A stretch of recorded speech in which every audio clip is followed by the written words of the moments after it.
tanda terima 3 juta. Amri sudah datang bersama Amrinya, bertemu dengan keluarga Cita.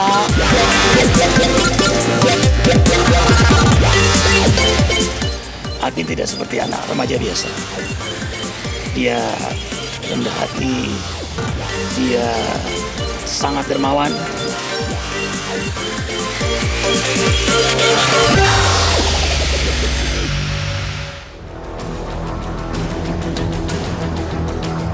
Sidang kasus terbunuhnya Wayan Mirna Salihin hingga kini terus bergulir. Setelah serangkaian saksi dihadirkan dalam sidang dengan terdakwa Jessica Wongso, kemarin untuk ke-11 kalinya, sidang kasus sianida maut tersebut kembali digelar di Pengadilan Negeri Jakarta Pusat. Sidang kali ini menghadirkan AKBP Muhammad Nuh sebagai saksi ahli digital forensik.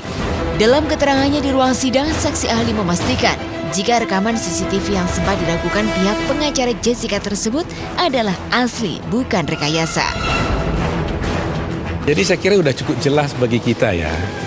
Jadi harus kita ketahui, kalau ada illegal evidence, bukti yang tidak sah, itu tidak mungkin bisa dipakai sebagai pedoman untuk menentukan salah tidaknya seorang terdakwa. Itu pasti di negara manapun. Kalau sampai itu bisa dikabulkan, maka semua orang nanti akan bisa dihukum dengan adanya CCTV yang tidak asli. Karena kan bisa direkayasa kan. Saya menggabungkan yang CCTV tadi, jadi kelihatan ceritanya seperti apa. Oh, pergerakannya tuh bagaimana. Ya, jadi kita bisa melihat contohnya Rangga waktu bikin kopi. Intinya kita bisa melihat banyak pergerakan itu ya seperti yang saya jelaskan di persidangan adalah sebelum tas atau paper bag itu dipindahkan. Yang ditunjukkan ini hanya sepotong-sepotong, dia gabung-gabungkan. Kan hanya menggerak-gerakkan tangan katanya. Nah, apakah menggerak-gerakkan tangan itu langsung dikatakan memasukkan sesuatu?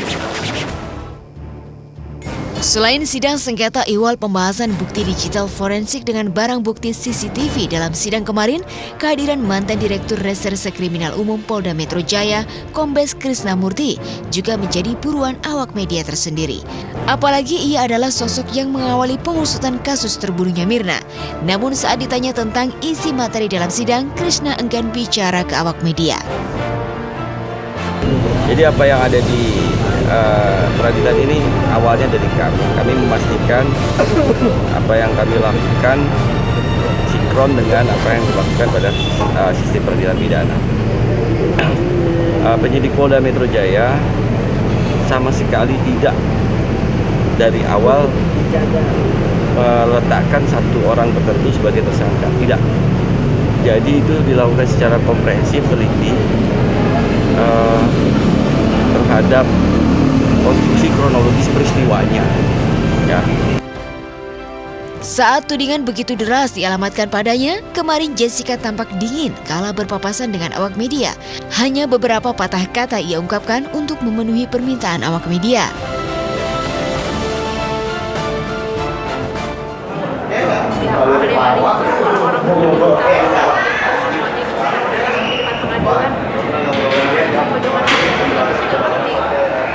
Baru dia di sini. Saya ngapain bilang itu begini.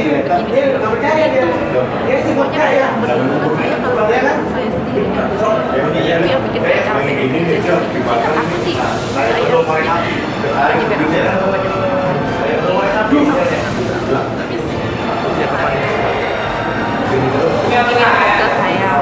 lihat dari handphone, saya sempat ngaca juga. Begitu biasanya saya lihat DPP-nya bagus. Cuma sekedar itu aja, saya nggak berasa saya berbuat sesuatu yang saya berbuat atau sesuatu. Saya nengok-nengok yang ada banyak saya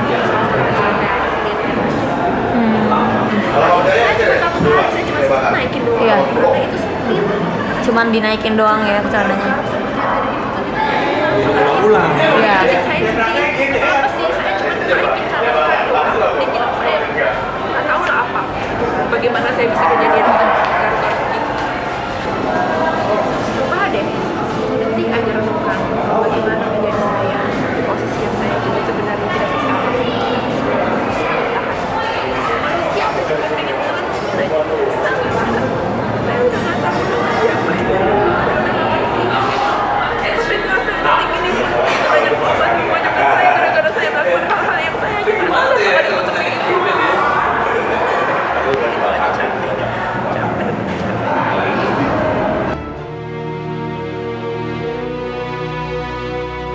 Ya, sepekan sebelum sidang kemarin dihelat, kondisi kesehatan Jessica memang sempat menurun.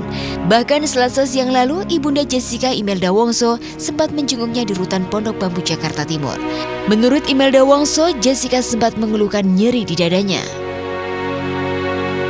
Dadanya sakit, terus ke dokter di sini dikasih obat, dikasih vitamin. Tadi bawa makanan, dia minta dibawain ini kode dada buncis, dibawain buncis sama telur, dadar telur gitu. Dia sedih, benar. Tapi kalau dia senyum, berarti dia nutupi sesuatu. Makanya kalau dapat persidangan kemarin dari awal sampai yang kemarin itu sidang, ya kan dia suka senyum begitu. Itu menutupi perasaannya dia yang tegang itu. Ya. Tapi kalau sudah dia nangis berlepas dia. Hingga kini dugaan pelaku tunggal terbunuhnya Mirna memang masih menjurus pada sosok Jessica. Boleh jadi lantaran derasnya tudingan yang dialamatkan padanya itu membuat Jessica begitu tertekan. Kita kan sekarang udah terpaku Jessica, ya lantas ada gelas. Seakan-akan harus dari Jessica ini ke sini. Kita jadi sudah menutup pintu bahwa ada kemungkinan lain sebelum waktu dibuat ini kopi, ada kemungkinan lain sudah masuk di sana.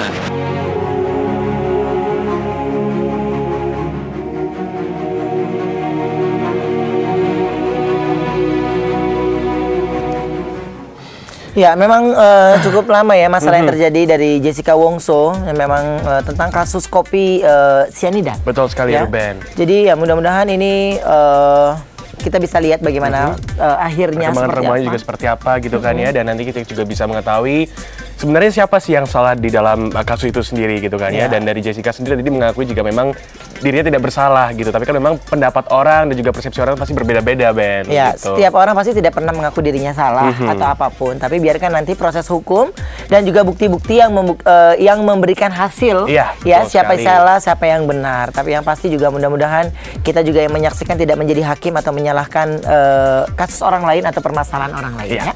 Oke, baik, dan pada hari ini bersama kami yang paling kece sejagat raya, tidak ada tandingannya, bersama saya Ruben Onsu dan juga saya Jus Purba. Kita berdua sudah siap berikan kabar terhangat, terbaru dan menarik dari dunia selebriti dalam obrolan seputar selebriti Obsesi. Nah, berita selanjutnya nih ya, ada yang lagi hot-hotnya nih, Ben. Siapa? Dari Cita-Citata dengan prahara cintanya dengan Amri Tuasikal. Nah, Oke, jadi kira-kira seperti apa perkembangan berita mereka ya? Jadi kemarin kan cukup ramai. Dan terus kira-kira seperti apa perkembangan selanjutnya dari percintaan yang gagal kembali dari Cita-Citata? Sesaat lagi tetap di Obsesi.